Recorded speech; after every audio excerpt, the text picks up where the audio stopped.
Advocate Anil വിളയിൽ അങ്ങയോടാണ് ഒന്ന് conclude ചെയ്യാം അങ്ങേക്ക്. നോക്കൂ, എല്ലാ തെളിവുകളുടെയും അടിസ്ഥാനത്തിലാണ് പോലീസിൽ പരാതി നൽകിയിരിക്കുന്നത്. പക്ഷേ ഒരു നടപടിയും ഉണ്ടാവുന്നില്ല. ഇന്ന് പ്രതീക്ഷയേകുന്ന ഒരു കാര്യം VHPയുടെ ദേശീയ വക്താവ് വിനോദ് ബൻസലിന്റെ വാക്കുകളാണ്. ഇത് ദേശീയ തലത്തിൽ ഉയർത്തിക്കൊണ്ടുവരും എന്ന് അദ്ദേഹം ജന TV-യോട് സംസാരിച്ചിട്ടുണ്ട്. അപ്പോൾ കേന്ദ്ര ഇടപെടൽ ഇക്കാര്യത്തിൽ വളരെ കൃത്യമായി ഉണ്ടാകും എന്ന് പ്രത്യാശിക്കാൻ കഴിയുമോ? പ്രതീക്ഷിക്കാം. കാരണം ഈ ഇൻഫർമേഷൻ ടെക്നോളജി ആക്ട് പ്രകാരം ഇയാളുടെ യൂട്യൂബ് ചാനലുകളിൽ കൂടി ഹിന്ദു മതത്തിനെ അവഹേളിക്കുന്ന ധാരാളം വീഡിയോകൾ ഇട്ടിട്ടുണ്ട്. ഭദ്രകാളി കുടുംബം കലക്കിയാണെന്നൊക്കെ പറഞ്ഞുള്ള രീതിയിൽ. അത് കണ്ടിട്ട് ഇതുമായി ബന്ധപ്പെട്ട കുറച്ച് ആൾക്കാർ ഉത്തരേന്ത്യയിൽ നിന്ന് എന്നെ വിളിക്കുകയുണ്ടായി.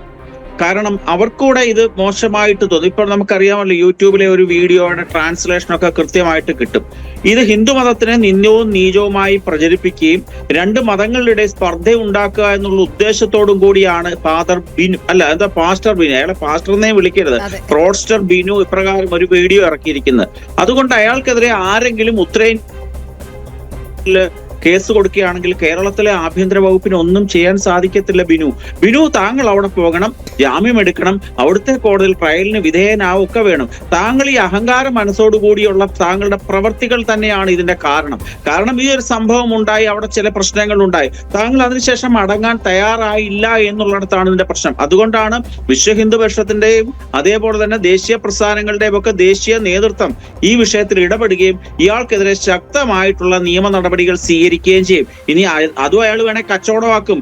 എന്നെ പീഡിപ്പിക്കുന്നേ, ക്രിസ്ത്യാനിയായ പെന്തക്കോസ്തായ എന്നെ പീഡിപ്പിക്കുന്നു എന്ന് പറഞ്ഞുകൊണ്ട് അടുത്ത വീഡിയോ നാളെ രാവിലെ റിലീസ് ചെയ്യാനുള്ള സാധ്യത വളരെ കൂടുതലാണ്. അതും കച്ചവടമാക്കാനുള്ള മിടുക്കിയാക്കുണ്ട്.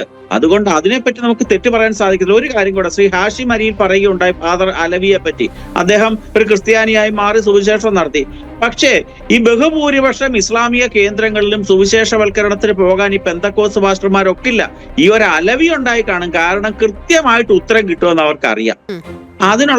അതൊന്നും മുസ്ലിം സമുദായത്തിന്റെ അടുത്ത് ഈ പരിപ്പൊന്നും വേവത്തില്ലെന്ന് ഈ പെന്തക്കോസ് പാസ്റ്റർമാർക്ക് അറിയാം. അത് ശ്രീ നാഷണൽ ലീഗിന്റെ പ്രതിനിധിച്ചിരിക്കുന്ന കാണുമ്പോൾ തന്നെ നമുക്ക് അറിയാമല്ലോ. അത് ഞങ്ങളുടെ അടുത്തൊക്കെ വെക്കും. കാരണം ഞങ്ങളൊക്കെ മതേതരത്വത്തിന്റെയും മതസൗഹാർദ്ദത്തിന്റെയും ഒക്കെ വിളനിലങ്ങളായതുകൊണ്ട് ഞങ്ങളുടെ അടുത്ത് ഇവരുടെയൊക്കെ പരിപ്പ് വേവും. പക്ഷെ ഈ പരിപ്പ് ഇനിയും വളരെ വലിയ വേഗത്തിലൊന്നും വേവാൻ സാധ്യത ഇല്ല എന്ന് അതാണ് ഇന്ന് വരുന്ന മുന്നറിയിപ്പുകൾ.